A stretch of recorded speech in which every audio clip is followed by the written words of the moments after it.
यूहन्ना रचित सुसमाचार 21 अध्याय को ध्यान करें।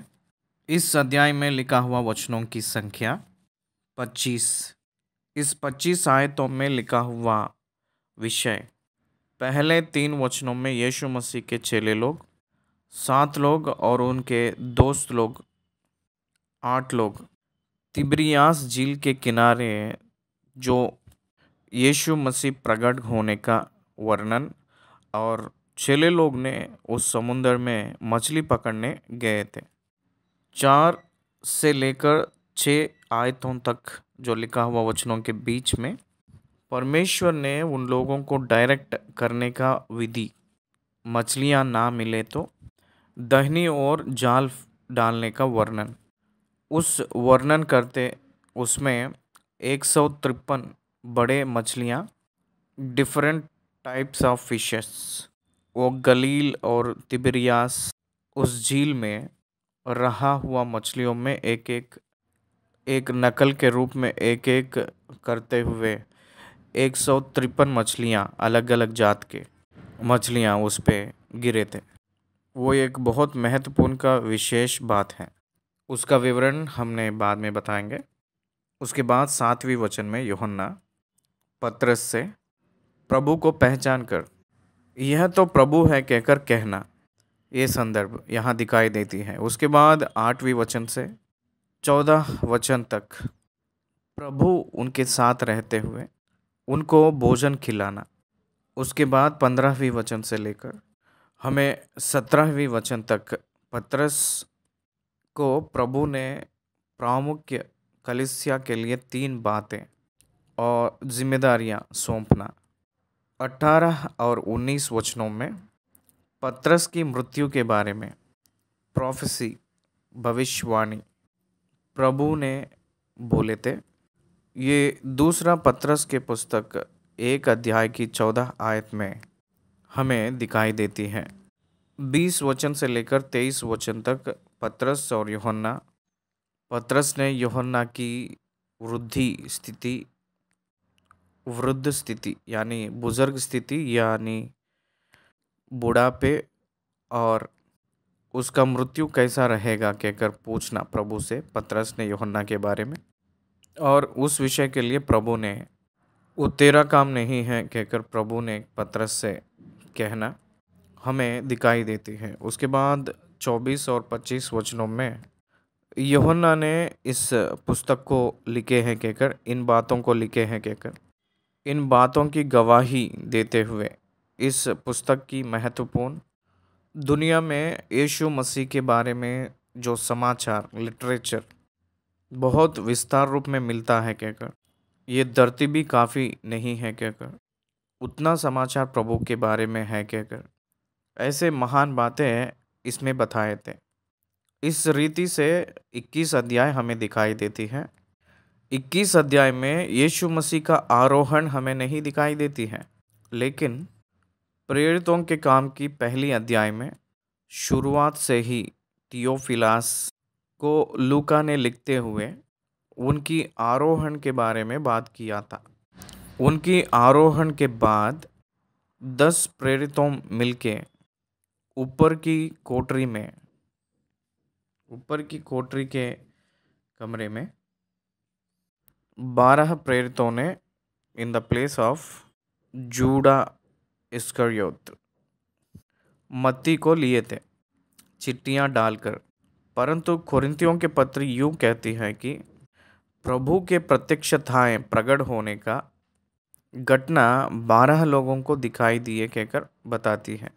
12 चेले लोगों को दिखाई दिया कहकर कहते हुए वो बताए थे, तो उसका मतलब ये है कि उस चेले लोगों में मत्ती ऐड हुआ होगा निश्चय रूप में। उस गिनती के हिसाब से देखा जाएगा तो यूहन्ना रचित सुसमाचार की अंत को प्रेरितों के काम की पहली अध्याय कंटिन्यूशन होगा। एक एड्रेसिंग को छोड़कर कंटिन्यूशन हुआ होगा, थियोफिलास के एड्रेसिंग को छोड़कर। और एक मैं बताऊंगा, प्रेरितों के काम कहकर जो टेक्स्ट, उस पुस्तक के नाम, प्रेरितों के काम कब से शुरू हुआ है, दूसरी अध्याय में प्रेरितों के काम, दूसरी अध्याय में प्रेरितों ने पवित्र आत्मा पाना और पतरस की भविष्यवाणी यानी पतरस की संदेश, वहाँ से प्रेरितों के कार्य लिखा गया है। इसलिए उस बुक को पहले चैप्टर की समाचार 21 अध्याय से जोड़ेंगे तो, विस्तार करें तो, प्रभु के आरोहण से वो पुस्तक भी खत्म होती है। वास्तविक तौर से मत्ती, मार्कुस, लूका ये तीनों लोग प्रभु की आरोहण कहे थे, लेकिन यूहन्ना ने नहीं कहा था। लेकिन प्रेरितों के काम पहली अध्याय में आरोहण के विवरण दिखाई देती है। मेरा ये सोच है कि 12 प्रेरितों को प्रकट होने का अनंत यानी उनके बाद, दूसरा प्रेरितों पहली अध्याय प्रेरितों के काम से लेकर आखिरी अध्याय के विस्तार किए तो जब डिवीजन किए थे उस समय एक्ट की रूप में काफ़ी होगा कहकर मेरा सोच है। ये आप लोग एक बार ध्यान करना है कहकर, ध्यान देना है कहकर मेरा सोच है। तो आइए हम लोग पहली वचन से लेकर परमेश्वर के वचन में जाए। यूहन्ना रचित सुसमाचार पहली वचन से 21 अध्याय की आइए आरंभ करें। ये जो यूहन्ना रचित सुसमाचार यूहन्ना ही लिखे तो भी अपने खुद की आइडेंटिटी ओपनली नहीं बताए थे। क्यों पता नहीं, वो बोलने के लिए नहीं चाहे थे। यीशु मसीह जो प्यार किया था वही चेला के रूप में ही बता लिए थे अपने आप को।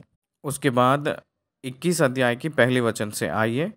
इन बातों के बाद चेले लोगों को यीशु मसीह अपने आप को प्रकट करने का जो प्रकट होने के घटनाएं यूहन्ना 3 लिखे थे, उस 3 घटनाओं में हम लोग जो पढ़ने जा रहे हैं वो तीसरी घटना है। जो बीता हुआ अध्याय 20वीं अध्याय में 10 चेले लोग कमरे में बंद करके, वो जो लोग बैठे थे उस समय, जो यहूदियों के डर के नाते अंदर कमरे में बैठे हुए, सो जब यीशु मसीह प्रकट होना वो एक बार घटना। 11 चेले लोग यानी तोमा भी उनके साथ, सारे चेले लोगों के साथ रहे, सो तब दूसरी बार प्रकट होना, ये एक घटना। और तीसरा तिब्रियास के झील के किनारे यीशु मसीह अपने आप को प्रकट कर लेना चेले लोगों को, ये तीसरी बार। ये 3 प्रकट की घटनाएं यूहन्ना ने लिखे थे उनके पुस्तक में। इसलिए यहाँ लिखा है कि पहली आयत में इन बातों के बाद, किन बातों के बाद? तोमा को प्रकट हुए के बाद, उन बातों के बाद, यीशु मसीह मृतकों में से जी उठे के बाद, 40 दिन धरती पे और रहकर 11 बार वो अपने आप को चेले लोगों को प्रकट किए थे। आरोहण होते समय 500 लोगों को लमसम दिखाई दिए हैं कहकर कोरिन्थियों के कलीसिया को पौलुस ने लिखे थे। इसलिए उन लोगों के, जो चेले लोगों को, भक्त लोगों को वो प्रकट होना चाह रहे थे, वही उनके प्रकट होने के घटनाएं। उन्होंने सब लोगों को नहीं दिखाई दिए थे। मृतकों में से जी उठे के बाद में जो लोगों के विश्वास स्थिर में थे, स्थिर होना है, किसके ऊपर विश्वास दृढ़ होना है, और उन लोग धरती में हर एक जगह यानी लोगों के पास पहुंचना है कहकर वो चाहे थे, केवल उन्हीं लोगों को दिखाई दिए थे। उनको जो प्यार किए थे उन्हीं लोगों को वो दिखाई दिए थे। उनको जो लोग नफरत किए थे उन लोगों को, किसी को भी, एक व्यक्ति को भी नहीं प्रकट हुए थे।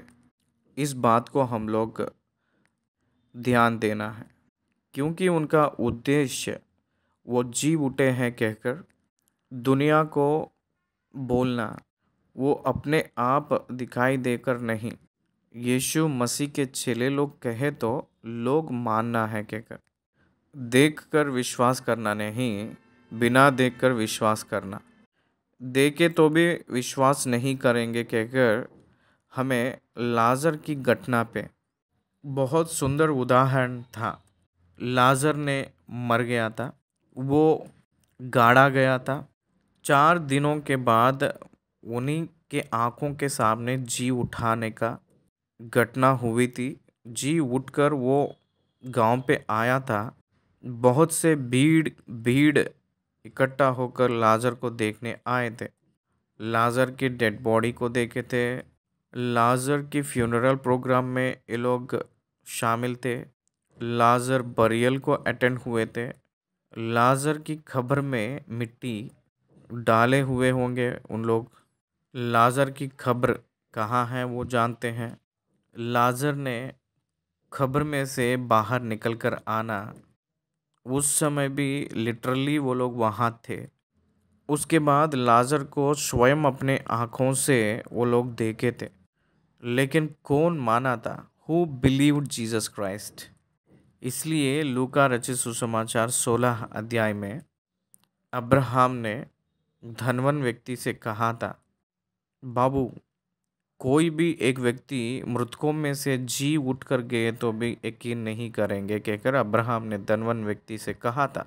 मृतकों में से ही तो लाजर ने गया था, खबर में से ही वो गया था ना। और लाजर को भी घात करने के लिए सोचे थे, कहकर यूहन्ना रचित सुसमाचार 12 अध्याय में हम लोग देख सकते हैं। यीशु मसीह मृतकों में से जी उठे हैं। आखिरी में जब वो आरोहण हुए थे, उस समय लूका रचित सुसमाचार में जो लिखा हुआ बात को अगर देखें तो बहुत अचंभ लगता है।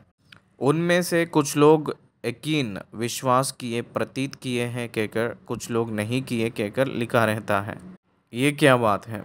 उनके सामने ही यीशु मसीह आकाश में जा रहे थे, कुछ लोग संकोच किए थे। इसलिए बाइबल ग्रंथ हमें ये बताती है कि यीशु मसीह के प्रकट होने की घटनाएं उनके ऊपर जो लोग विश्वास करते हैं उन्हीं लोगों को दिखाई दिए थे।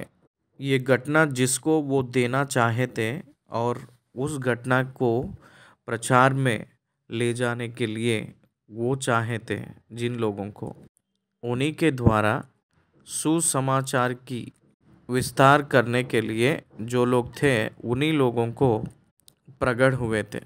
इन बातों के बाद यीशु मसीह ने अपने आप को तिबिरियास झील के किनारे चेलों पर प्रकट किया और इस रीति से प्रकट किया, अपने आप को प्रकट किया। अपने आप को प्रकट करना चाहे तो ही वो दिखाई देंगे। उद्धार के विषय में परमेश्वर जिसको प्रकट हुए थे उन्हीं लोगों का उद्धार हुआ है। वो अपने आप को प्रकट कर लिए थे। अब्राहम को परमेश्वर ढूंढकर अपने आप को प्रकट कर लिए थे, ना कि अब्राहम परमेश्वर को ढूंढा था। मूसा ने परमेश्वर को नहीं खोजा, मूसा को परमेश्वर ने ढूंढा और उसको प्रकट किए थे अपने आप को। अब देखिए बाइबल ग्रंथ में, God seeking man, not man seeking God. मनुष्य ने परमेश्वर को नहीं ढूंढा था, परमेश्वर ही मनुष्यों को ढूंढकर प्रकट हुए थे। एम्माई नगर पे जाने के लिए जो चेले जा रहे थे वो लोग यीशु मसीह को नहीं ढूंढे थे, लेकिन यीशु मसीह खुद उन चेले लोगों को ढूंढे थे और अपने आप को प्रकट कर लिए थे। तिब्रिया के झील पे चेले लोग यीशु मसीह को नहीं ढूंढे थे, उन लोगों को यीशु मसीह ही खुद अपने आप को प्रकट कर लिए थे। मगदलिनी मरियम ने यीशु मसीह के जीवित स्थिति को नहीं ढूंढी थी, मृतक शरीर को यीशु का ढूंढ रही थी, लाश को ढूंढ रही थी। लेकिन यीशु मसीह पुनरुत्थान होकर वो अपने आप को प्रकट कर लिए थे, इसलिए वो अपने आप को प्रकट कर लिए थे। सारे बाइबल परमेश्वर ही अपने आप को प्रकट कर लिए जैसे सबूत हैं। मनुष्य ने ढूंढते ढूंढते परमेश्वर के पास पहुंचा हुआ घटना नहीं है। परमेश्वर के पास मनुष्य रीच नहीं हो सकता। परमेश्वर को मनुष्य ने अपने ज्ञान से नहीं पहचान पाएगा। मनुष्यों के ज्ञान परमेश्वर को नहीं पहचान सकता, इसीलिए अत्यधिक रूप में नास्तिक लोग बहुत हैं। याद रख लीजिए इस बात को। हम बहुत से अत्यधिक ज्ञान की शिक्षा पाए हैं कहकर जो कह लेते हैं मनुष्यों ने, वो लोग कहते कि परमेश्वर ही नहीं है कहकर कहते, क्योंकि वो मनुष्यों के ज्ञान को मिलने वाली चीज़ नहीं है। इसीलिए अपने आप को उस चेले लोगों से प्रकट कर लिए थे। यहाँ जगह ये है कि तिबिरियास झील के किनारे यीशु मसीह तिबिरियास झील के पास आए हैं। चे- चेले लोग चेले लोग उनको नहीं ढूंढ रहे थे, चेले लोगों को प्रभु खुद ढूंढ रहे थे, ना कि चेले लोग प्रभु को ढूंढ रहे थे। तिबिरियास के झील या गलील के झील या तिबिरियास और गलील और हिन्नेसरत, ये तीन एक ही है। गन्नेसरत के बारे में हम लोग और भी देखना चाहे तो लूका रचित सुसमाचार 5 में हमको दिखाई देती है, और कई जगहों में गन्नेसरत के बारे में लिखा है बाइबल में। ये जो तिबिरियास कहकर जो झील, गलील के झील के ईस्टर्न पार्ट को तिबिरियास झील, तिबिरियास लेक कहकर बुलाते हैं, क्योंकि ईस्वी पूर्व 4 से लेकर 39 तक 43 साल टाइबेरियस कहकर एक राजा ने उस जगह को पालन किया था। यीशु मसीह के जन्म BC 4 के रूप में हम लोग बोलते हैं। AD 30 में वो मृत्यु हुए कहकर कहते हैं। इसका मतलब total life of Jesus Christ के टाइम में पालन में जो रहा है राजा, उस राजा का नाम ही तिबिरियास टाइबेरियस कहते हैं। उस काल में जो हुई थी, इसलिए उसका नाम उस झील पे रखा है, उस झील को उसका नाम दिया गया है कहकर इतिहास हमें बोलती है। द ईस्टर्न पार्ट ऑफ गलील सी, गलील के झील में ईस्टर्न पार्ट है, वो बहुत जल कम रहने की एक शाख है, इसलिए इसको उसके बाद वो अपने आप को प्रकट करने का विधि कैसे है कहकर देखे तो एक्सप्लेनेशन दिए हैं यहाँ। ये जो पुनरुत्थान की प्रकट होने का विवरण। दूसरी आयत, शमौन पतरस और तोमा जो दिदुमुस कहलाता है, और गलील के काना नगर का नतनएल और जबद्दी के पुत्र और उसके चेलों में से 2 और जन इकट्ठे थे।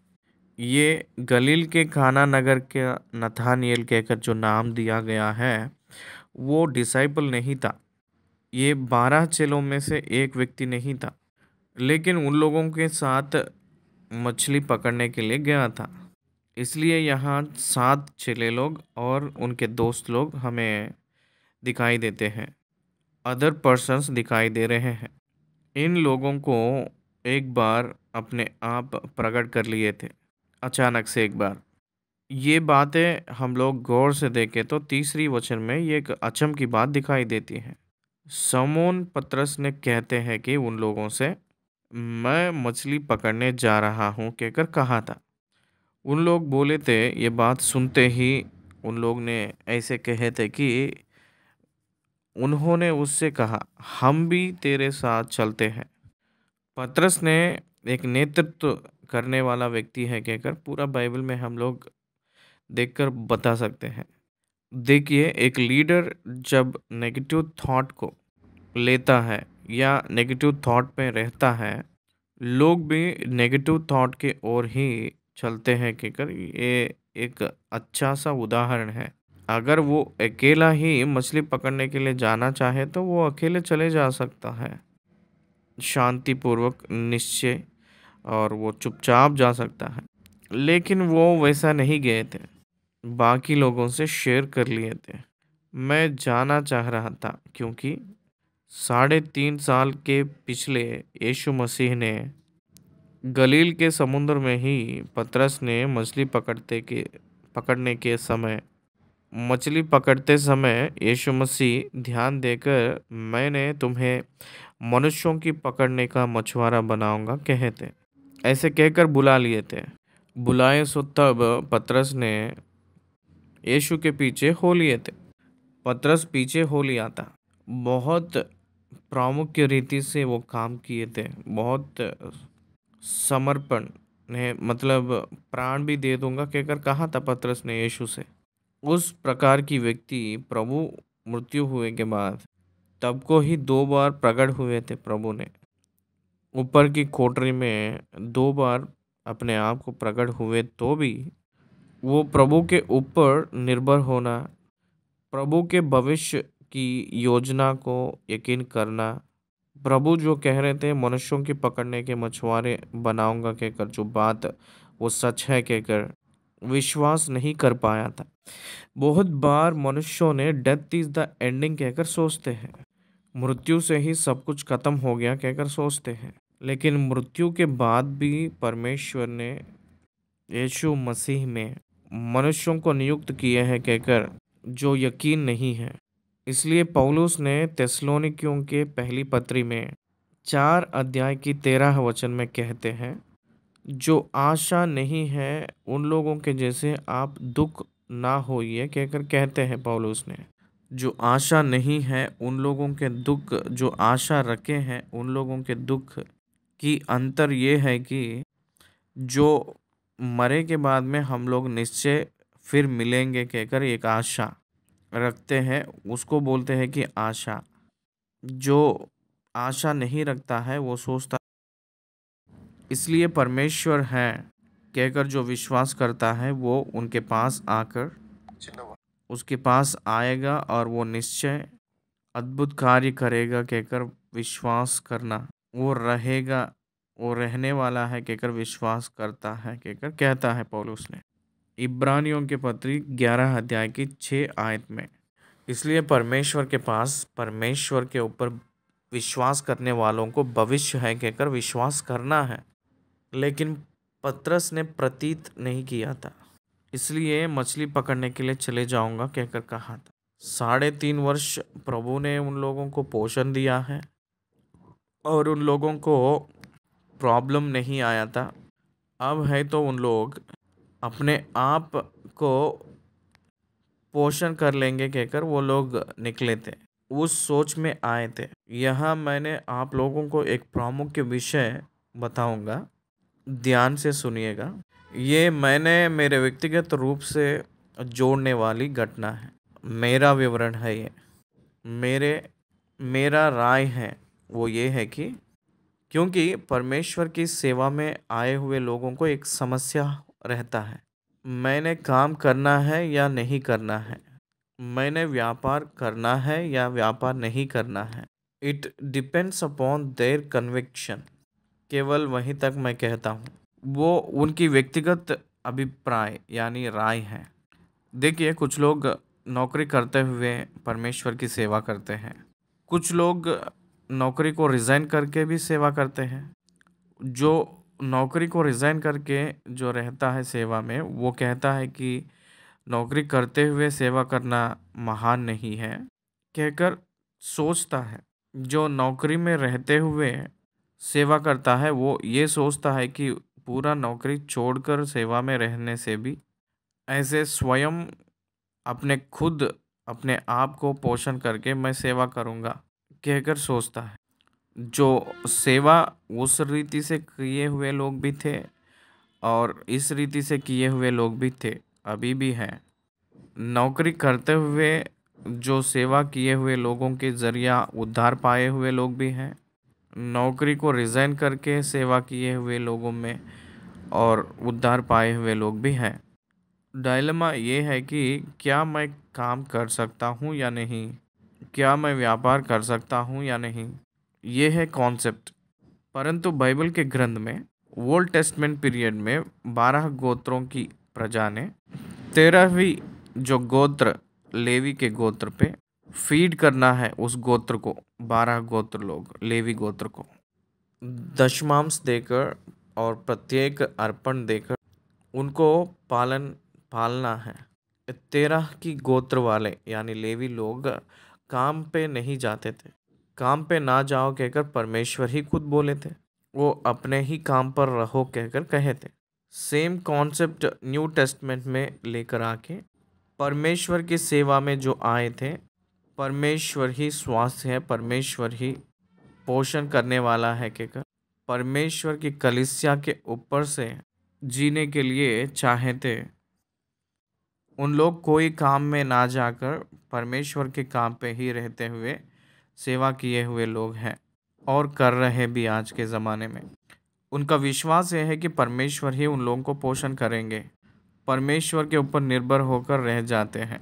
उन लोग they won't earn by work, उन लोगों के जैसा जो रहते हैं, और वो आशीष पाए हुए लोग, बहुत से रूप में आशीष पाए हुए लोग समाज में हैं। इसलिए मैं तो विश्वास करता हूँ both were accepted God, both were accepted God. हे प्रभु, मैं तो काम करके पौलुस के जैसा टेंट मेकिंग काम करके सुसमाचार सुनाऊंगा। ठीक है, करो। नहीं, मैं पतरस के जैसा कोई भी काम ना करके विश्वास पे निर्भर होकर, विश्वासी लोग जो देते हैं उसी से मैंने सुसमाचार करूँगा। ठीक है, करो। इट बोथ और depends upon the conviction of the apostles और conviction of the servants of God. परमेश्वर के सेवक लोगों के राय के ऊपर वो निर्भर है, ना कि परमेश्वर को। यहाँ पतरस ने एक काम के लिए बुलाए गए हैं। अपोस्तलशिप कहते हैं। अपोस्तलशिप में जो रहते हैं उन लोग अलग हैं, एवेंजलिज्म में जो रहते हैं उन लोग अलग हैं। ये जब अपोस्तलिक वर्क में रहे थे तब ये निश्चय दुनिया को सुसमाचार ले जाने वाले थे, और ये निश्चय समय पे उनको बुलाए गए थे। उस समय में थे वो आसिया के प्रांत में सुसमाचार ले गए हुए रूप में हमें पतरस की सेवकाई का कार्यों में हम लोग देख सकते हैं। कुछ विवरण हमें मिल सकता है। इसलिए प्रभु बुला रहे हैं। आप लोग नौकरी में जाकर जीने का ज़रूरत नहीं है। इसका मतलब वो लोग सेवकाई के लिए ही वो नौकरी में नहीं गए थे। उन लोग जीवन को चलाने के लिए उन लोग वो नौकरी में गए थे।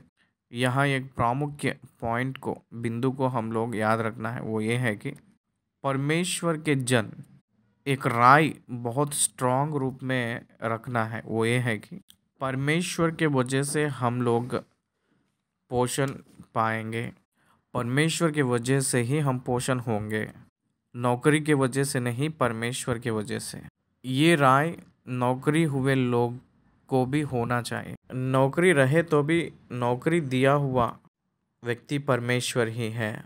उस जो नौकरी करने के लिए जो होना चाहिए ज्ञान, वो जो स्वास्थ्य दिया हुआ भी परमेश्वर ही है, और परमिशन भी देने वाला वो ही है। इसलिए वो अल्टीमेट कहकर हम लोग जब पहचानेंगे तब उनके स्थान उन्हीं को दे सकते हैं। वैसे नहीं दिए तो हम लोग नौकरी को प्रथम स्थान देंगे और प्रभु को दूसरे स्थान। वैसे नहीं होना है। विश्वासी लोग वैसे नहीं होना है। उसके बाद दिदुमुस कहलाता है जो तोमा वहाँ है। अब ध्यान दीजिए, ये तोमा को पर्सनली सेकंड अपीयरेंस, तोमा को ये पर्सनली सेकंड अपीयरेंस है। आप ध्यान दीजिएगा, तोमा को ये पर्सनली सेकंड अपीयरेंस है। तोमा इज़ ए फॉलोवर, एक नेतृत्व करने वाला यानी लीडर अगर कुछ विषय बताता है तो उसको अपने बुद्धि इस्तेमाल ना करके उसके पीछे हो लेना यानी फॉलो करना। इस 6 अपोस्टल्स में हम लोग देखते हैं। पतरस के विषय में पतरस ने कहे थे कि मैं मछली पकड़ने जा रहा हूँ, हम लोग भी चल रहे हैं कहकर बोल दिए। स्वयं निर्णय, स्वयं सोच, डिजर्निंग रहने का काम नहीं है क्या? एक काम कर रहा है तो सब लोग उसी काम पे चले जा रहे हैं क्या? चले जाना ही है क्या? लेकिन यहाँ उनका जो दोस्ती, 3.5 वर्ष की जो संगति का संबंध, उन लोग भी पतरस के पीछे हो लेने के लिए चाहे थे। बिकॉज दे ऑल आर फिशर्समैन, सब लोग मछुआरे ही हैं। इसलिए प्रामुख्य रूप में प्रभु के चेले लोग मछुआरे गए हैं। उसके बाद यहाँ वचनों को देखें तो चौथी आयत, बोर होते ही उस रात में वो लोग कुछ भी नहीं पकड़ पाए थे। रात को चले गए थे मछली को पकड़ने के लिए, बिकॉज दे हैड एक्सपीरियंस, उनको अनुभव है, इसलिए वो लोग टाइम पे गए हैं, राइट टाइम पे गए हैं, राइट प्लेस पे गए हैं, राइट वे में काम किए हैं, but there is no result. यहाँ एक विषय आप याद रखना है, हम लोग कितने भी काम किए तो भी, अलग अलग यत्न किए तो भी रिजल्ट्स नहीं आते हैं कभी कभी, कुछ संदर्भों में। क्यों? बाकी लोगों को रिजल्ट्स आ रहा है, मुझे क्यों नहीं आ रहा है? इस प्रकार की एक सोच विश्वासी को प्रामुख्य रूप में आता है। रात भर पूरा हम लोग परिश्रम किए थे, हे प्रभु क्यों ये जो प्रतिफल नहीं आया है? रात भर पूरा कष्ट उठाए थे लेकिन आया नहीं जय। एक पास्टर शिखामणि जी कहते हैं साउथ में, वो लिखे हैं ये बात, ये गीत, मेरे नाव को ले चल कहकर ये गीत है। वो शिखामणि पास्टर जी ने लिखे थे कि रात भर पूरा कष्ट परिश्रम उठाए तो भी आया नहीं प्रभु जय, अलग अलग रास्तों को खोजे तो भी आया नहीं प्रतिफल। बहुत प्रकार के यत्न किए थे लेकिन एक मछली भी पकड़ नहीं पाए थे, तो उस समय बोर होते रहा। बोर होते ही वापस आ जाते हैं मछुआरे, इसलिए उन लोग कोई भी मछली नहीं पकड़े थे। तब यीशु मसीह किनारे जाकर खड़ा हुए थे। यीशु प्रभु किनारे पर आ खड़ा हुआ। उन लोग अंदर ही है झील में, प्रभु ने किनारे खड़े होकर बात कर रहे हैं। आप ध्यान दीजिए, when they failed in their job and work, Jesus was there to dilemma. Jesus was there to directed them. यीशु मसीह ने उन लोगों को डायरेक्ट करने के लिए, गाइड करने के लिए वो तैयार हैं। जब वो लोग सफलता नहीं पाए थे, तब विफल हो गए थे, तब when you were defeated, when you are failed, आप जो हार मानते हैं, हार जाते हैं, तब आप विफल हो गए तो you must listen the voice of God. प्रभु का आवाज़ सुनाई दे रहा है, that's not the way, this is the way. It cancels your experience. The word of God cancels our experiences. परमेश्वर के वचन अपने अनुभव को रद्द करती है, इसको हम लोग पहचानना है। वहाँ उन लोगों के सब अनुभव रद्द करके प्रभु ने बात कर रहे हैं। वहाँ नहीं आप लोग जाल फेंकना, जाल वहाँ डालना नहीं। यीशु मसीह वहाँ खड़े हो गए थे तो भी चेले ने नहीं पहचाना कि यह यीशु है। तब यीशु ने उनसे कहा, हे बालकों, क्या तुम्हारे पास कुछ मछलियाँ हैं? उन्होंने उत्तर दिया, कुछ भी नहीं। यहाँ तो नहीं लिखा है, कुछ भी नहीं कहकर उत्तर दिए थे। प्रभु को छोड़े के बाद में वो लोग रोटी के लिए यत्न किए थे। उन लोगों को रोटी तो नहीं मिला, तो इसलिए प्रभु ने उनसे पूछ रहे कि क्या आप लोगों के पास कुछ मछलियाँ हैं? वो लोग कहते नहीं। प्रभु के साथ रहे तो उन लोगों को कोई भी कमी नहीं हुआ था। प्रभु तो मृतक हो गए थे, मर चुके थे कहकर वो प्रभु को छोड़कर चले गए थे, और प्रभु को छोड़कर वो लोग कुछ भी कमा नहीं पाए थे। परमेश्वर के जन परमेश्वर की मदद ना होकर वो कुछ भी ना किए हैं, कुछ भी हम नहीं कर पाएंगे कहकर पहचाने, तब प्रभु के पास आते हैं। प्रभु अगर आप नहीं हैं तो हम एक कदम भी नहीं बढ़ा सकते हैं कहकर, जैसे मूसा ने एक नकल के रूप में दिखाई देते हैं, वैसे हम भी चलना है। तब वो लोग नहीं कहकर कहे थे मछलियाँ। छठवीं वचन, उसने उनसे कहा, नाव की दाहिनी ओर जाल डालो तो पाओगे कहकर कहे थे प्रभु ने। Direction of God and the spirit of God, the word of God is important. परमेश्वर के वचन के अगुवाही, परमेश्वर की आत्मा की अगुवाही हमें निश्चय पाकर रहना है। मैंने हमारे 33 साल की सेवकाई में अगर और भी कुछ साल मैं जीऊँगा तो तब तक मुझे जो डायरेक्शन ये है कि यीशु ही सुलझाओ, preach the gospel through television. मुझे जो डायरेक्शन है वो लैंग्वेजेस में कन्वर्शन करना। मेरे डायरेक्शन ये है कि विश्व दर्शन। मुझे कलीसिया रखो के डायरेक्शन कभी भी आया नहीं।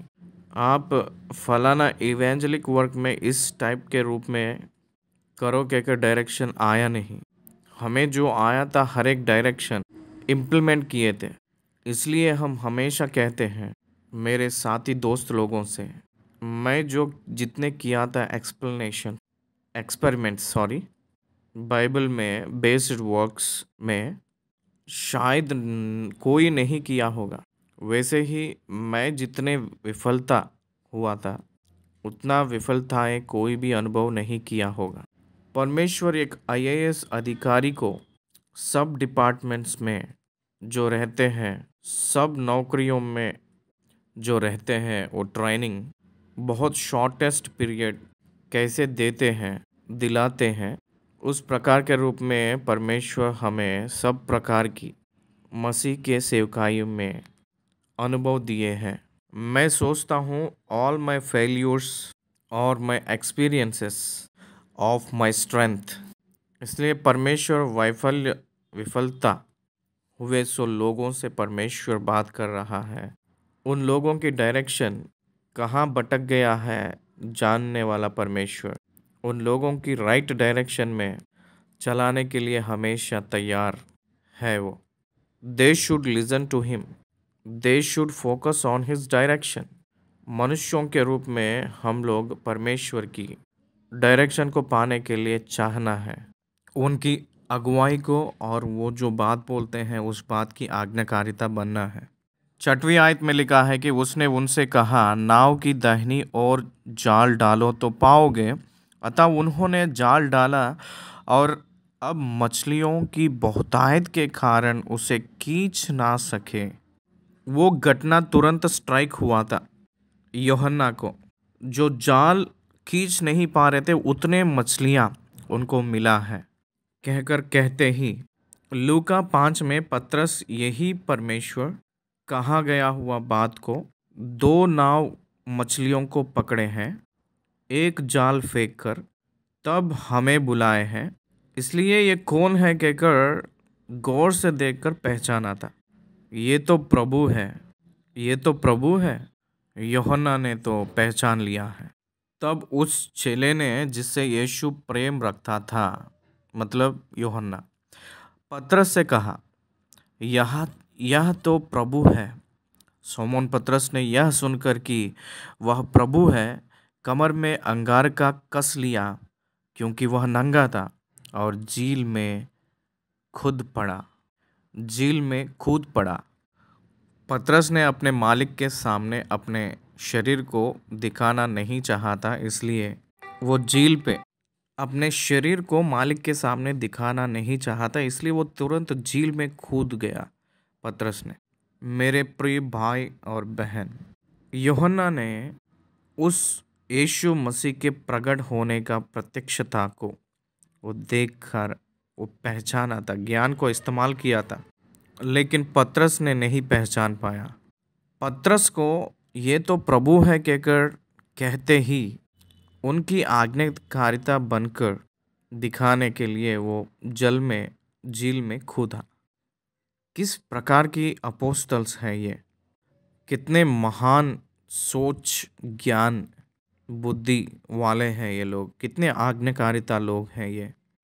हम लोग सोचना चाहिए, हम लोग भी अपने जीवन में बुद्धि और सोच, विवेक को पाकर चलना है, जीना है।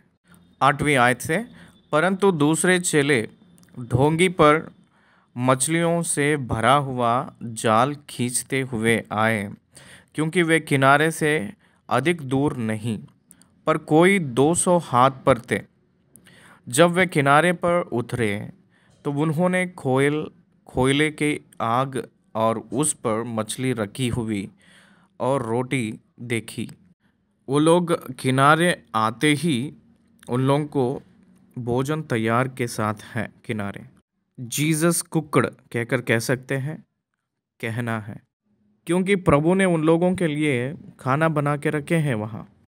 उन लोग आते ही उन लोगों के पास भोजन नहीं है कहकर प्रभु को पहले ही पता है, इसलिए पूछे तो वो लोग नहीं ही कह सकते हैं, इसलिए उससे पहले ही भोजन तैयार करके रखे हैं, बना के रखे हैं प्रभु ने। इसलिए परमेश्वर के प्रिय पुत्रों, Jesus had his own alternatives for us. उनकी ऑल्टरनेटिव्स हमेशा अपने पक्ष में है। अपने फीडिंग विषय में हो, अपना कोई भी विषय हो, वो सुलझाव देने के लिए तैयार ही है अपने तरफ से। अपने लिए उसको पाकर उसकी अनुभव करना ही अपना काम है, अपना धर्म है। लेकिन उन लोग सोचे थे मैं मछलियों को पकड़कर उसको ले आके और उसको पका के बना के खाएंगे कहकर सोचे थे। वो काम ना करते ही उनकी एफर्ट्स के द्वारा जो आता है उससे वो लोग जीना चाहे थे, लेकिन उनकी एफर्ट ना होकर ही बाय द ग्रेस ही प्रोवाइडेड। मैंने 31 साल की सेवकाई के जीवन में मैं बोलने का एक प्रामुख्य गवाही ये है कि not by my efforts but by the grace. मैं जो काम करता हूँ उसके वजह से मैंने इस सेवकाई को नहीं आगे बढ़ा सकता। Not by my knowledge in fund raising. मैंने धन को रेज करके मेरे महानता के वजह से मैं कमाकर मैं सेवकाई नहीं कर सकता। मैं अनुग्रह के वजह से पाकर सेवकाई किया हूँ, इसलिए मुझे इतना भी घमंड नहीं आया है, क्योंकि मेरी जो दुर्बलता को मैं बहुत अच्छा से जानकारी में जानता हूँ। यहाँ उन लोगों के लिए रोटी को तैयार करके रखे हैं प्रभु ने। मैंने मेरे सोच से मैं एक बात बताना चाह रहा हूँ, वो ये है कि प्रभु ने इस दुनिया में आपको भेजे हैं। आप परमेश्वर के पुत्र के रूप में या पुत्री के रूप में हैं, उनके वजह से आप नियुक्त किए गए हैं। तो जब तक आप मृत्यु नहीं होंगे तब तक आपके सारी खर्चा या बजट पूरा प्रभु ने रिलीज कर देते हैं। He knows everything of human, every inch and every minute of your life. आपके जीवन में हर एक क्षण के बारे में, हर एक विवरण के बारे में वो जानते हैं, और आपकी भूखे को भी वो जानते हैं, आपके सब परिस्थितियों को वो जानते हैं। उसके लिए जो ज़रूरत है वो सब कुछ पहले ही इंतज़ाम करके रखने वाला है। आप नहीं पहचानने से पहले ही आपकी ज़रूरतों को सब वो जानकारी लेकर सब नियुक्त करते हैं। ये वास्तव है। उन लोगों को भूख लग रहा था, उन लोगों को कुछ नहीं मिला था, उन लोगों को वो ही रखना है। इट इज़ हिज रेस्पॉन्सिबिलिटी कहकर सोचे थे प्रभु ने। इसलिए अपने जीवन से ही, अपने जीवन के बारे में भी परमेश्वर जिम्मेदारी पाते हैं, जिम्मेदारी उठाते हैं अपने लिए। वो भोजन देते हैं, वो हमें जो ज़रूरत है वो सब कुछ देते हैं। वो अपने लिए कंसर्न पाता है। हम लोगों को वो कंसर्न नहीं रहे तो भी वो अपने लिए कंसर्न करते हैं, चिंता करते हैं। ये जब पहचाने तो आपके जीवन बहुत अच्छा रहेगा। इस विषय को आप याद रखना है। उसके बाद यहाँ एक प्रामुख्य बात लिखे हैं, देखिए। वो ये है कि यीशु ने उनसे कहा, जो मछलियाँ तुमने अभी पकड़ी हैं उनमें से कुछ लाओ। तो शमौन पतरस ने डोंगी पर चढ़कर 153 बड़ी मछलियों से भरा हुआ जाल किनारे पर खींचा। 153 मछलियाँ। देखिए, समुंदर के अंदर रहने वाले मछलियाँ एक लाल समुंदर है कहकर जानते हैं ना आप लोग। उसको मूसा ने जब दो भाग किया था प्रभु के सामर्थ्य से, तब दाहिना और बायां दो भाग हो गया था उस जल में। Left side fish left side को, right side fish right side को चले गए हैं कहकर कहते हैं। उसका पूरा समाचार आपको कभी दूसरी संदर्भ में मैं याद दिलाता हूँ, उसके बारे में हम बताएंगे कभी।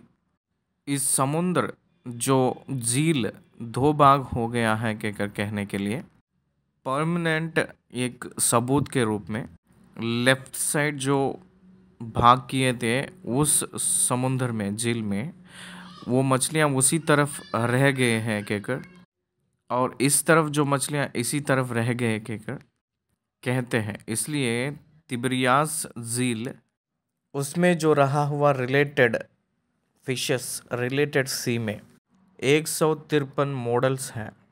आश्चर्यजनक की बात है ना ये। एक एक मॉडल के लिए एक एक फिश, एक एक मछली आया है कहकर परमेश्वर के दास जो विवरण दिए थे एक बार, वो मुझे बहुत अचंभ लगा था। वो सच है या क्या है मुझे तो नहीं पता, लेकिन उस रीति से वो लिखे थे। उनके अनुभव में, उनके जांच पड़ताल में वो जो पाए थे उस परमेश्वर के दास ने, 153 के मछलियाँ सब उस समुंदर के प्रांत में कहाँ कहाँ कोने पे वो रहा होगा समुंदर में, एक एक मॉडल को एक एक मछली आए हैं उस जाल में। इसलिए 153 महान मछलियाँ बड़ी कहकर लिखा है, बड़ी मछलियाँ कहकर लिखा है। It is also a miracle for the disciples to follow Jesus. यीशु मसीह के पीछे हो लेने के लिए वो मिरेकल को प्रभु ही किए हैं कहकर कहने के लिए उस परमेश्वर दास ने यत्न किए थे। 12वें वचन से, इससे पहले जो शब्द भी एक बार दोहराए, इतनी मछलियाँ होने पर भी जाल ना फटा। 12 वचन, यीशु ने उनसे कहा, आओ भोजन करो। चेलों में से किसी को साहस ना हुआ कि उससे पूछे तो कौन है, क्योंकि वे जानते थे कि यह प्रभु ही है।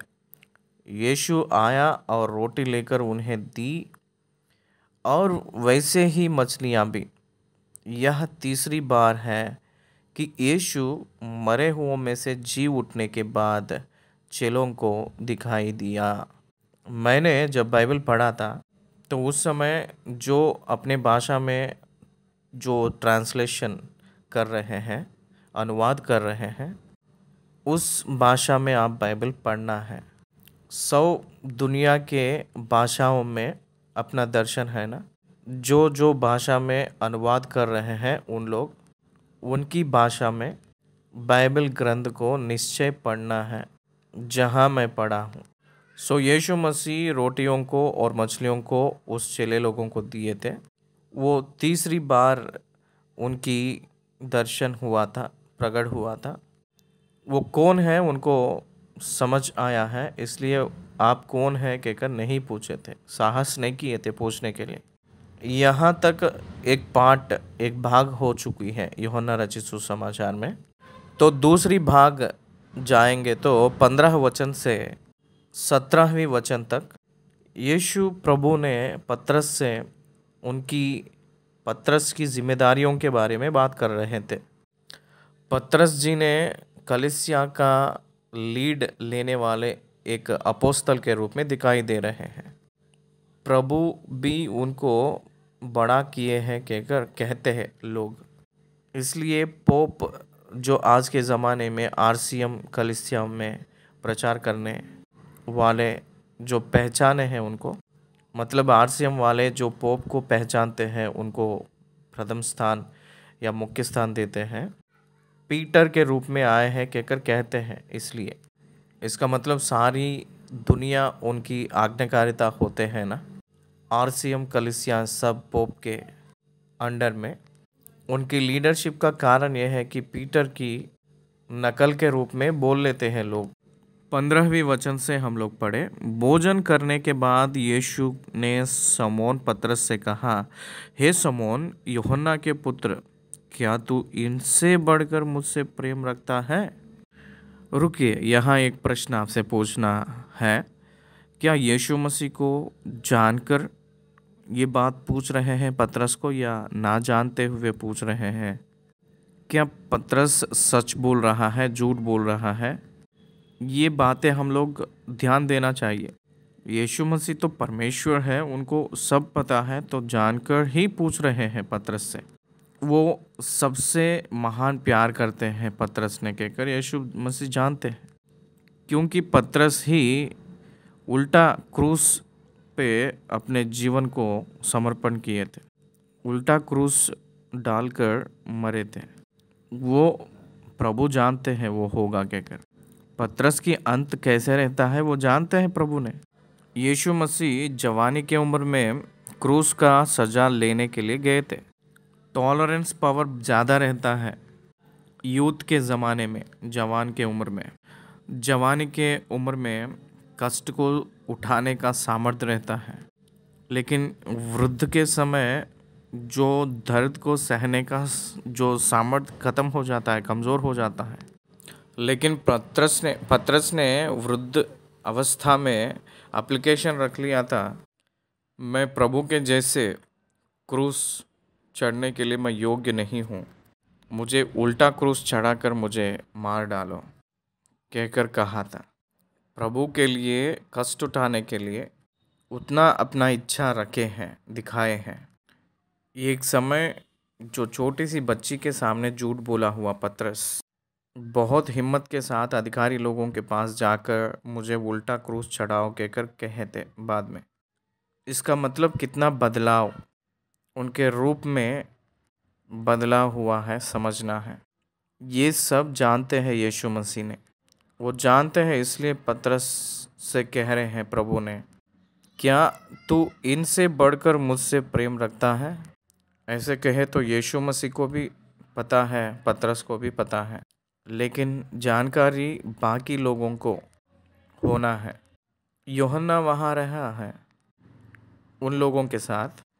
क्रूस के पास यूहन्ना है, पतरस नहीं है।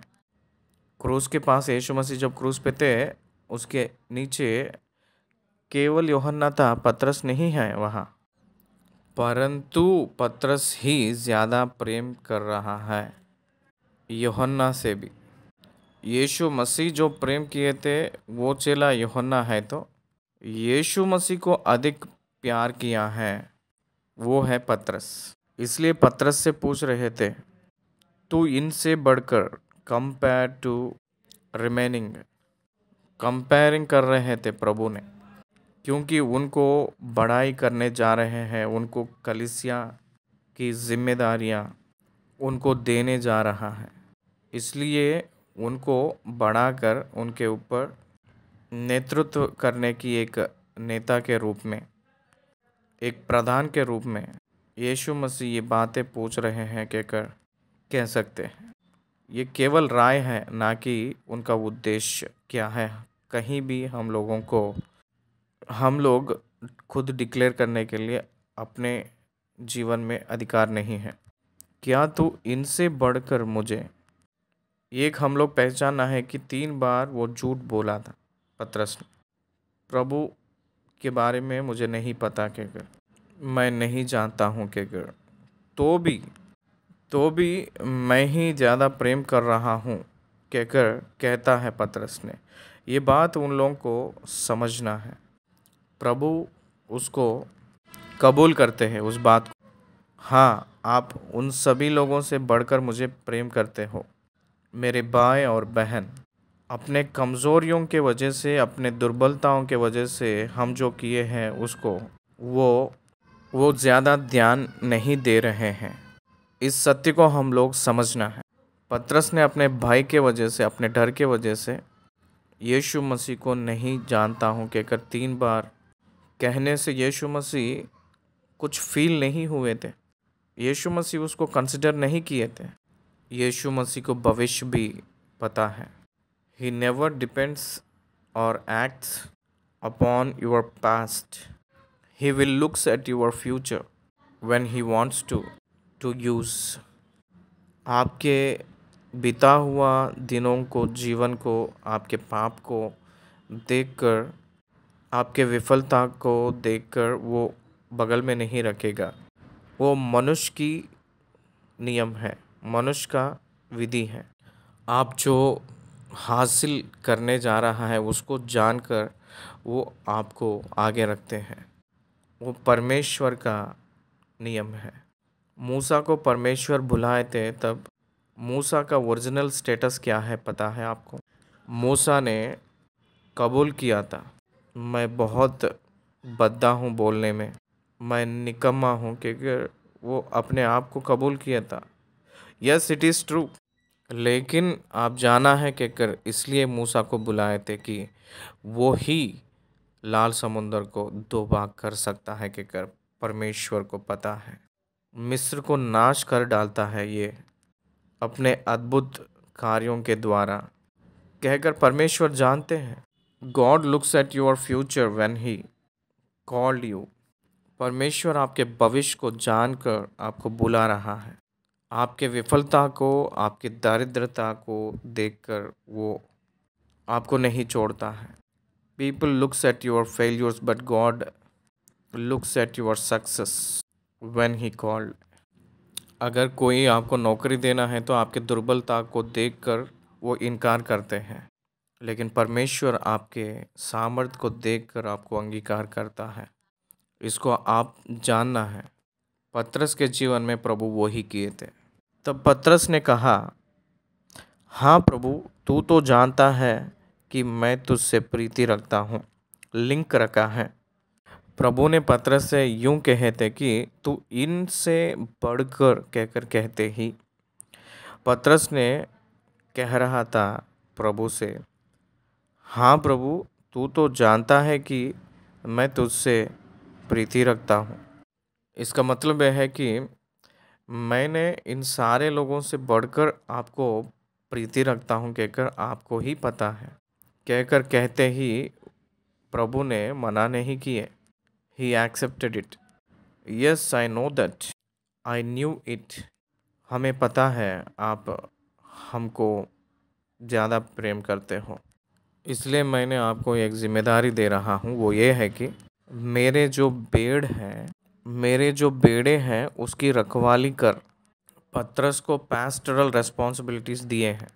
पतरस को चरवाहा के नौकरी दे रहे थे प्रभु ने, मनुष्यों को पकड़ने का एक मछुआरा। भेड़ों को जो चरवाहा चराता है, प्रामुख्य चरवाहा के रूप में, यीशु मसीह के चरवाहा के रूप में, यीशु मसीह के एक नौकर के रूप में। यीशु मसीह मालिक है और पतरस ने नौकरी पाया यीशु मसीह के पास। तो यीशु मसीह कह रहे थे कि मेरे बेड़े हैं, उसकी रखवाली कर, कहकर कह रहे थे। देखिए 16वीं वचन में, उसने फिर दूसरी बार उससे कहा, हे समौन, यूहन्ना के पुत्र, क्या तू मुझसे प्रेम रखता है? उसने उससे कहा, हाँ प्रभु, तू जानता है कि मैं तुझसे प्रीति रखता हूँ। उसने उससे कहा, मेरी भेड़ों को रखवाली कर। ऊपर मेमना के कहे थे, मेमनों को चरा कहकर कहे थे।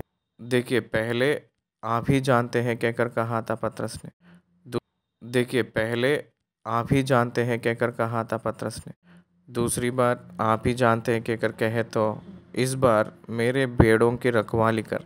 मेमनों को चरा कहकर कहे थे, भेड़ों को रखवाली कर कहकर कह रहे थे। चरा का मतलब फीडिंग, रखवाली कर का मतलब डिसिप्लिनिंग। इसलिए चरवाहा को दो अधिकार होते हैं। एक है कि उन लोगों को रखवाली करना, डिसिप्लिन करना, और एक है कि चराना, मतलब फीडिंग। ये दो काम जो चरवाहा है वो करना है।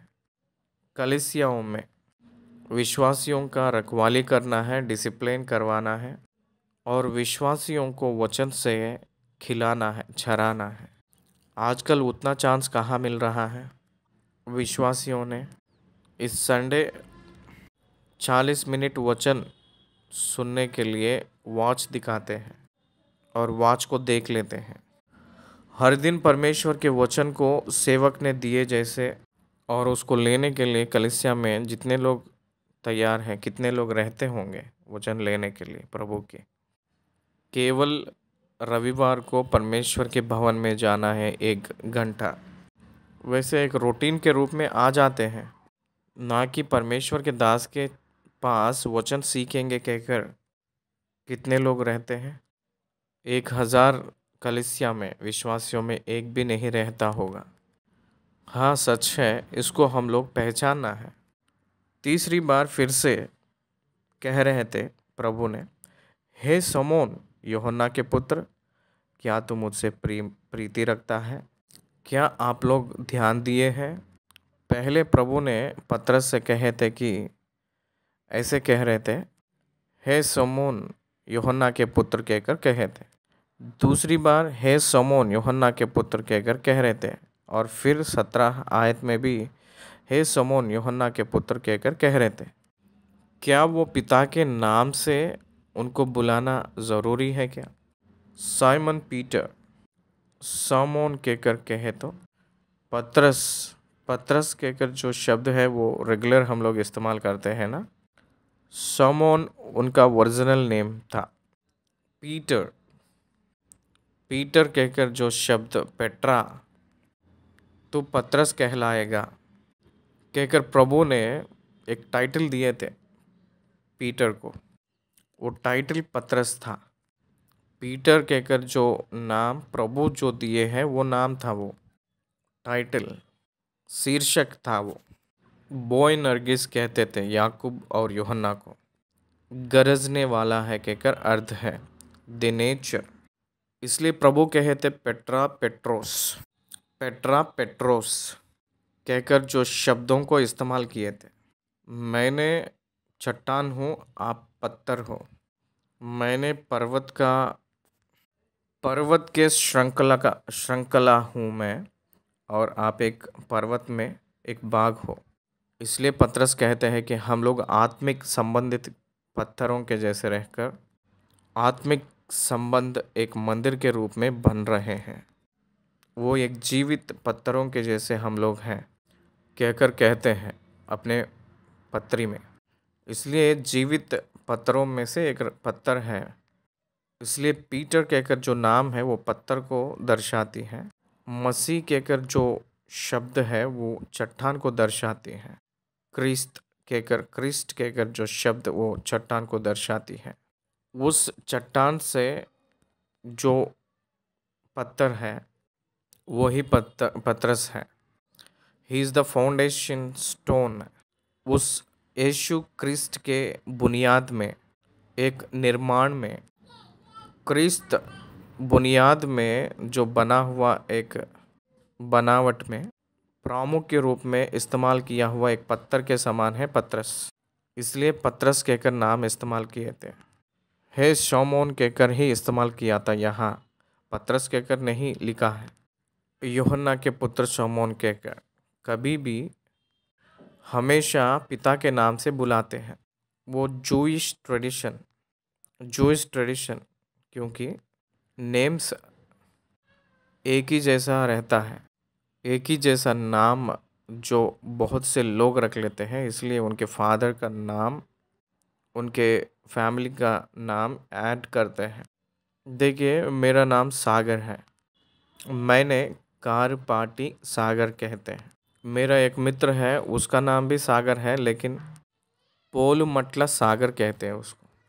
और एक है वो वल्लूर सागर कहते हैं। ऐसे सागर कहकर जो नाम से आते हैं, पेरेंट्स नेम नहीं तो फैमिली नेम ऐड हुए तो वो डिवीज़न पता होता है।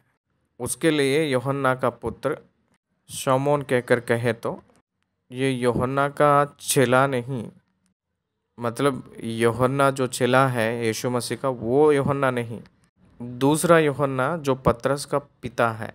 नाम एक ही है, अलग अलग लोग हैं। इसलिए ध्यान देना, पतरस के पिताजी का नाम भी यूहन्ना है और यीशु मसीह के चेले में जो यीशु प्रेम करते हैं उनका नाम भी यूहन्ना है। बाइबल में बहुत से लोगों का नाम यूहन्ना है। तीसरी बार प्रभु ने पतरस से पूछे थे, तब वो थोड़ा सा उदास हुआ कहकर लिखा है। यहाँ एक बार सोचिए, परमेश्वर ने रिपीटेडली पूछते हैं तो आप उदास नहीं होना, लेकिन पतरस ने उदास हुआ था, उसकी सहनशीलता थोड़ा सा कम हो गया था। एक अपोस्तल सहनशीलता को खो ले रहा है तो हम लोग कितना है, हम लोग कुछ नहीं है। लेकिन प्रभु ने कुछ भी गुस्सा नहीं लिए। क्यों सहनशीलता को खो ले रहे हो, क्यों उदास हो रहे हो कहकर नहीं कहे थे प्रभु ने। प्रभु अपने दुर्बलताओं को जानते हैं, अपने कमज़ोरियों को जानते हैं। मैंने कई बार परमेश्वर से झगड़ा करके परमेश्वर से मैं बहुत बार कुछ ना कुछ बोल देता था, जो चाहिए वो बोल देता था। एक वचन से बात करते हैं ना, जैसे वैसे मैं कई बार बात किया था प्रभु से, क्या है प्रभु तूने ऐसे बोला था। एक पिता पुत्र से बात करते समय पिता ने वो उदास नहीं होते हैं। इसलिए परमेश्वर को आप, हे प्रभु, जो प्रोटोकॉल के हिसाब से रहना, परमेश्वर को और विश्वासियों को ज़रूरत नहीं है। न्यू टेस्टमेंट में we are the sons of God, परमेश्वर के पुत्रों के रूप में हम लोग बनाए हैं। इसलिए we don't prefer to protocol. हम लोग प्रभु को पिता कहकर बुला ले रहे हैं। हम लोग आपके दास हैं प्रभु कहकर उनके पैर के पास नहीं आ रहे हैं, आपके पुत्र के रूप में हम लोग आ रहे हैं। ओल्ड टेस्टमेंट में सारे भक्त लोग दास के रूप में हैं। न्यू टेस्टमेंट में हम लोग पुत्र के रूप में उनके चरणों में आ रहे हैं। We are demanding the rights of ours as a sons, like he is a father. हम लोग आपके पुत्रों के जैसे आ रहे हैं। इसलिए पतरस की उदासीपन के बारे में परमेश्वर कुछ भी डांटे नहीं थे। उदास हुए तो भी उसको अंगीकार करते हुए ही प्रभु ने बात कर रहे थे पतरस से, और उससे कहा, हे प्रभु, तू तो सब कुछ जानता है, तू यह जानता है कि मैं तुझसे प्रीति रखता हूँ। 3 बार क्यों पूछे हैं प्रभु ने, पता है आपको? ये जो जिम्मेदारियाँ जो प्रभु ने दिए थे पतरस को, उस पतरस को ही क्यों दिए हैं कहकर बाकी लोग जो है लड़ाई झगड़ा करते हैं। मूसा के पास हारून और मिरियम जैसे लड़ाई करते हैं, वैसे हारून और याजक लोग जो झगड़ा किए थे, वैसे बाकी चेले लोग कहते हैं कि वही क्यों महान है, why should he take leave, वही क्यों नेतृत्व ले रहे हैं, क्योंकि आप सबसे भी ज़्यादा वो हमें प्रेम कर रहे हैं, वो प्रीति रख रहा है। पतरस ने और भी जोर डालकर पूछना है तो, जैसे पतरस मरने जा रहा है, क्या आप भी मरेंगे वैसे कहकर पूछना। जैसे वो मरना चाह रहे थे कि वैसे आप मरेंगे। सर को काटना एक क्षण की काम है, सर को काटना एक क्षण की काल का समय है, लेकिन क्रूस जो है एक क्षण में होने वाली चीज़ नहीं है। जब तक प्राण नहीं मिटेगा, एक एक लहू का बूंद जहाँ गाँव हुआ था वहाँ से निकलते हुए, जानकारी होते हुए मरते हैं। सफोकेशन कितना भयंकर रूप में रहता है। हार्ट अटैक आते समय जो अनुभव होता है वो उन लोगों को पता होता है जो लोग देखे हैं। ऑक्सीजन ब्रेन को नहीं मिले तो कितना भयंकर गंभीर रूप में रहता है, उस व्यक्ति को पता होता है। इसलिए वो छोटा एक्सपीरियंस नहीं, वो बहुत घंटों तक अनुभव करने का मतलब, जानकर अनुभव करना मतलब, वो कोई भी पास आएंगे नहीं। लेकिन पतरस पास आया था, नज़दीक आया था। इसलिए बाकी अपोस्तल से भी उनको, पतरस को प्रायोराइज्ड करके क्यों आगे रख कर इस जिम्मेदारियों को दे रहे हैं। मेरे मेमनाओं को चरा और मेरे भेड़ों का रखवाली कर। तीसरी बार आते ही यीशु ने उससे कहा, मेरी भेड़ों को चरा। 2 टाइम्स फीडिंग, 1 टाइम डिसाइपलिंग। अपने कलीसियाओं में ये हो रहा है कि ऑल टाइम डिसिप्लिनिंग, बहुत से अनुशासन में रखने के लिए ही हम लोग आजकल कर रहे हैं ज़्यादा। कलीसिया के जो सेवक यानी परमेश्वर के दास अनुशासन में रखना वो एक भाग है। अनुशासन में रखना एक भाग ही है, लेकिन पूरा अनुशासन के बारे में ही वचन बोलना नहीं। जो टीच करना है और चेतावनी देना है, डांटना है, लेकिन डांटना ही प्रचार नहीं होना है। डांटना ही लक्ष्य नहीं बनना है और खिलाना भी लक्ष्य बनना है। 2 बार वो चराने के लिए कहे थे, 1 बार रखवाली करने के लिए कहे थे। मतलब 1 ही बार चेतावनी देने के लिए कहे थे, 2 बार खिलाने के लिए कहे थे। रखवाली करना मतलब डिसिप्लिनिंग करना। इसलिए focus on feeding the sheep. Major portion of pastor ये होना है कि आत्मा में बल आए जैसे आत्मिक भोजन अत्यधिक रूप में देना है। संपूर्ण आत्मिक भोजन भेड़ों को चरवाहा दिए जैसे विश्वासी को कलीसिया के चरवाहा देना अनिवार्य है। That is his duty. वो उसकी जिम्मेदारी है। कलीसियाओं को बनाने वाले आत्मिक भोजन देना है, अत्यधिक आत्मिक भोजन देना है। एक माँ ने अपने बेटे को या बेटी के लिए जो भोजन बनाती है वैसे प्रिपेयर करना है। हर एक प्रकार की समस्याओं को वचन को दिखाते हुए उन लोगों को चलने के मार्ग उस वचन के ज़रिए दिखाइए। वो लोग कैसे बढ़ना है प्रभु में, वचन से उनको सिखाइए और उन लोगों को चेतावनी भी देते रहिए।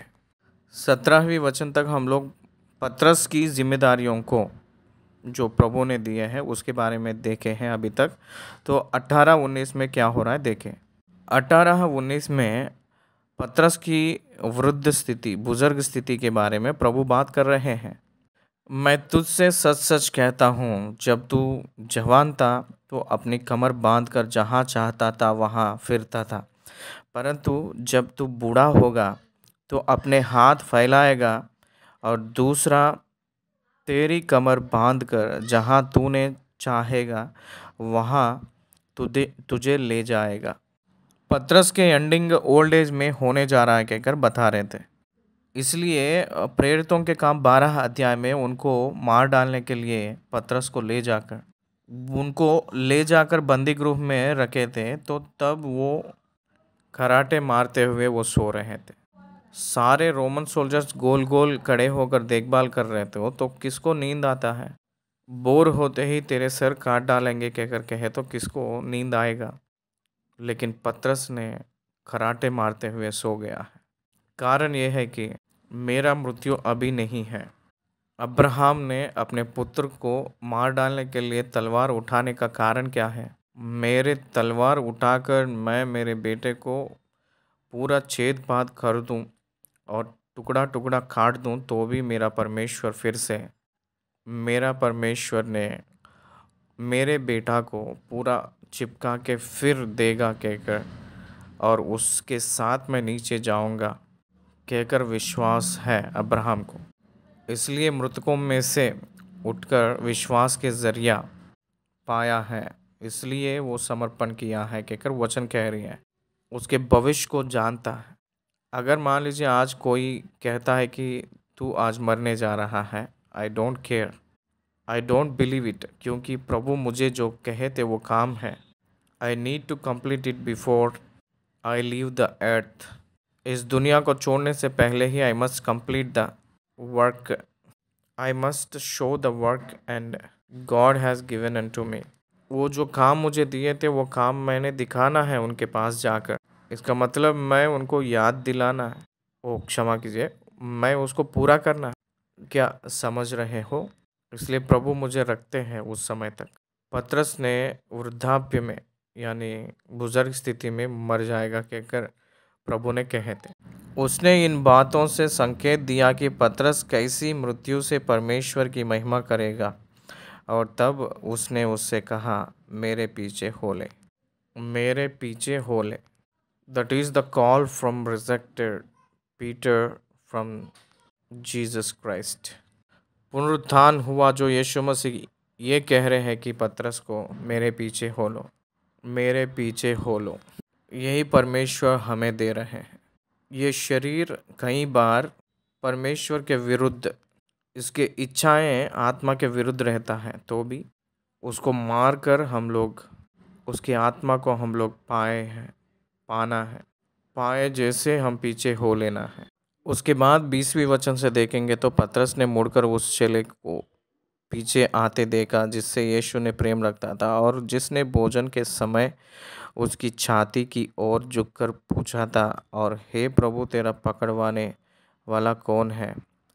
उसे देखकर पतरस ने यीशु से कहा, यहाँ कुछ रेफरेंस दिया था।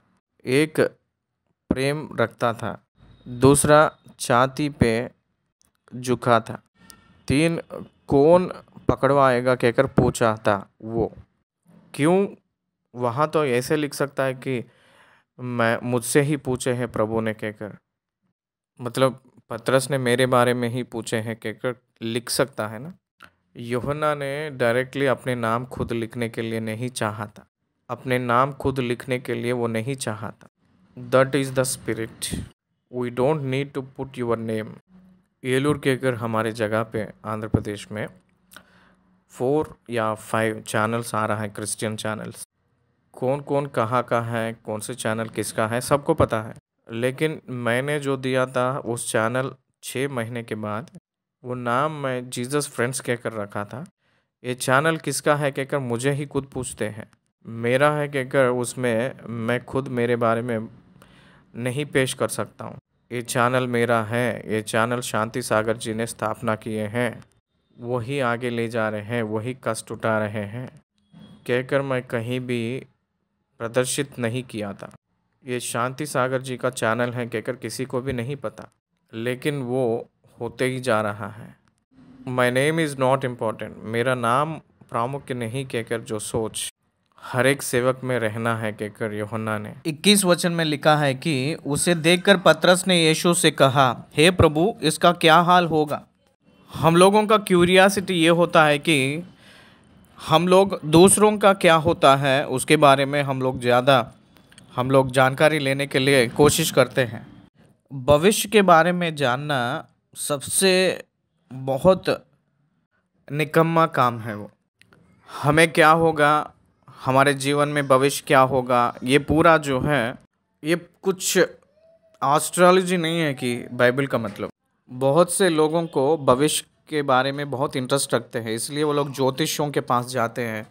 मुझे वो पद मिलेगा या नहीं, मुझे वो पैसा मिलेगा या नहीं, मेरा विवाह सक्सेस होगा या नहीं, मेरा व्यापार सक्सेस होगा या नहीं, ये जानने के लिए ज्योतिष जो ज्ञान पाते हैं उन लोगों के पास दौड़ कर जाते हैं लोग। कारण ये है कि they want to know their future. काल और समय परमेश्वर अपने अधीन में रखे हैं, उसको जानना आपका काम नहीं है। Trust your God not about your future, trust your God not your future. Your future में fail but God never fails. That is the faith of Christian. वही मसीह वालों का आशा है। हम लोग परमेश्वर को यकीन करना है, अपने भविष्य को नहीं। हम लोग समय को नहीं विश्वास करना है। भैया देखिए, बैड टाइम चल रहा है या गुड टाइम चल रहा है।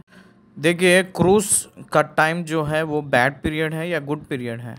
यीशु मसीह को पकड़कर उनके पीठ पे 40 में एक कम 39 चाबुकों से मारकर उनके मांस को चीर डालें, 72 कांटों से मुकुट लगाकर, मुकुट को गूंथ कर और 3 कीलों से उनको क्रूस पे टांग कर उनके छाती पे एक बर्छे से उनके पंजर में बेध कर, इतना किए तो क्या वो बैड डे है या गुड डे है? कौन से ज्योतिष ये शुभ घड़ी कहकर कह सकता है? But the Bible said it is the good and very good time. Good Friday कहकर कहे थे। यीशु जो मरे थे उस दिन good Friday. The death is good, that is Christianity. काल को और समय को। दुनिया दौड़ती है मेरे प्रिय मित्र, मसीह वाला नहीं दौड़ना। आज के ज़माने के मसीह वालों ने अच्छे अच्छे समय के लिए दौड़ रहे हैं। Every day is good. पौलुस ने कहे थे हर दिन अच्छा है। हर दिन परमेश्वर ने हमें दिए हैं, उसमें हम लोग आनंदित होना है। जो क्रूस के दिन यीशु मसीह जितना कितने खुशी से, महिमा से वो चिल्लाए थे, पूरा हुआ कहकर जो कहे थे वो बहुत आनंद से कहे थे। उतना आनंद उनको कभी भी नहीं मिला। यीशु मसीह के जीवन में आनंद और चिल्लाहट अगर है तो क्रूस पे छठवीं बात जो कहे थे पूरा हुआ, वो ही कहकर मैं कहता हूँ, he never looks at his wounds. वो अपने घावों को नहीं देख लिए थे, वो जो काम किए थे उस काम की परिपूर्णता को देखकर वो बहुत आनंद से चिल्लाए थे। That is Christianity. इसलिए पतरस, इसका क्या होगा, इसका क्या हाल होगा कहकर पतरस कहते ही 22 वचन में यीशु मसीह कहते हैं कि यदि मैं चाहूँ कि वह मेरे आने तक ठहरा रहे तो तुझे इससे क्या, it is none of your business. अगर मैं पीछे नहीं, वह मेरे आने तक ठहरा रहे। बहुत से लोग इस बात को ये सोचते हैं सेकंड कमिंग तक यूहन्ना ने नहीं मरेंगे। और भी कुछ झूठे प्रचार आया है। कैलाश में एक महान ऋषि यूहन्ना ही कहकर प्रचार आया है। कैलाश की महान ऋषि कौन है, किसको देखे हैं? साधु सुंदर सिंह जो बताए थे 100 सालों से वो जिए हैं, जिंदा ही हैं। कौन है, क्या है वो संदर्भ, हमको तो ये समझ में आता नहीं। मैं फिर से वापस आए तक, वो वापस आए थे क्या?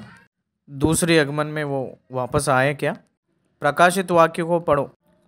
पद्मास में प्रभु ने उनको प्रत्यक्ष हुए थे।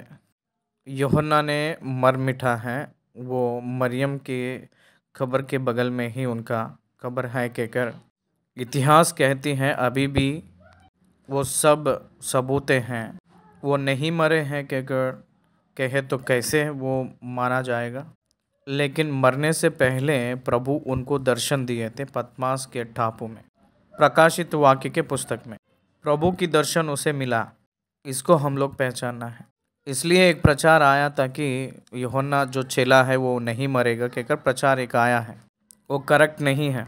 वो नहीं मरेगा कहकर तो यीशु मसीह नहीं कहे थे, लेकिन यदि मैं चाहूँ कि वह मेरे आने तक ठहरा रहे तो तुझे इससे क्या कहकर कहे थे। यूहन्ना ही खुद लिख ले रहे थे। चेले लोग कहे थे आप मरेंगे नहीं, यीशु मसीह जब तक आएंगे तब तक आप जिंदा रहेंगे कहकर चेले कहे तो वो वैसे नहीं कहे थे, मेरे आने तक ठहरा रहे कहकर ये मैं चाह रहा हूँ, मेरी चाहत है ये कहकर यीशु मसीह खुद अपने चाहत को बताए थे, ना कि मेरी मृत्यु के बारे में नहीं। ये एक्सप्लेनेशन यूहन्ना ने देकर लिख रहे थे। वास्तविक रूप में प्रभु उनको दर्शन दिए हैं पद्मास के द्वीप में, टापू में।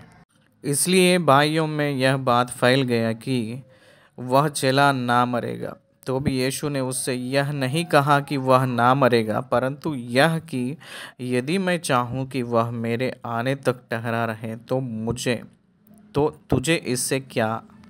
24 आयत। यह वही चेला है जो इन बातों की गवाही देता है और जिसने इन बातों को लिखा है, और हम जानते हैं कि उसकी गवाही सच्ची है। देखिए यहाँ यूहन्ना अपने खुद की नाम बताने के लिए नहीं चाह रहे थे, परंतु इनकी गवाही सच्ची है। हम जानते हैं कि उसकी गवाही सच्ची है। यूहन्ना नेचुरली अपने आँखों से जो देखे हैं और जो अनुभव किए हैं उसको लिखे हैं। और भी बहुत से काम हैं जो यीशु ने किए। यदि वे एक एक करके लिखे जाते तो मैं समझता हूँ कि पुस्तकों जो लिखी जाती वे संसार में भी ना समाती। दुनिया में बाइबल के ऊपर जो लिखे हैं, जो पुस्तकों, ग्रंथ, बाइबल के अंदर जो परमेश्वर के बारे में अलग किताबें, ग्रंथ और पुस्तकें जो लिखे हैं, रिलेटेड ग्रंथों को अगर आप देखें तो कोई भी पुस्तक के ऊपर वो समाचार उतना नहीं मिलेगा। दूसरे बाइबल को छोड़कर कोई भी पुस्तक के बारे में उतना नहीं लिखा गया है। कुरान के ऊपर बहुत से लिटरेचर डेवलप किए थे मोहम्मदी लोग।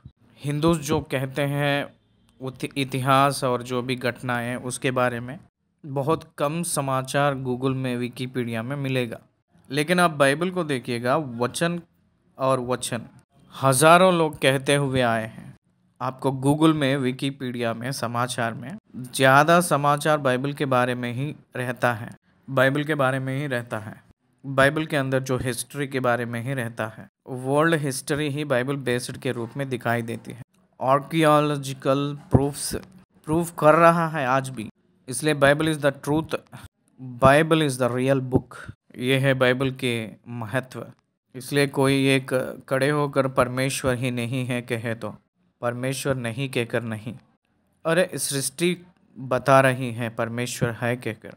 अगर सृष्टि को आप यकीन नहीं करेंगे तो दूसरा सबूत यूहन्ना ने कहा था, उनके बारे में समाचार लिखना है तो इस धरती समाती नहीं। वास्तविक रूप में ये धरती समाती नहीं, क्या नहीं समाती है। इसलिए ये सब हम लोग सर्वर्स में हम लोग इसको छिपा रहे हैं। मैं ही केवल 5000 घंटों पे बाइबल के ऊपर मैंने विवरण दिया हूँ, व्याख्या किया हूँ। उसको बिल्ड करेंगे तो कितना होगा, हमारे बिल्डिंग का उतना होगा पेपर में लेकर आए तो। वैसे कितने लोग हैं, कितने करोड़ों लोग हैं, कितने हज़ार सालों से करते हुए आ रहे हैं, वो पूरा प्रिजर्व करेंगे तो कहाँ काफ़ी होगा, काफ़ी नहीं होगा। इसलिए आज के ज़माने में देखिए, सैटेलाइट्स में, सर्वर्स में हम लोग ये सारी समाचार ले जाके वहाँ रख रहे हैं। मेरे पास एक चिप रहता है, बहुत से छोटा है वो, 64 GB है वो, 128 GB। हमारे पास हार्ड डिस्क है, कितना बड़ा रहेगा वो, सेल फोन का उतना रहेगा। 1 ट्रिलियन, 1000 GB उसमें समाएगा।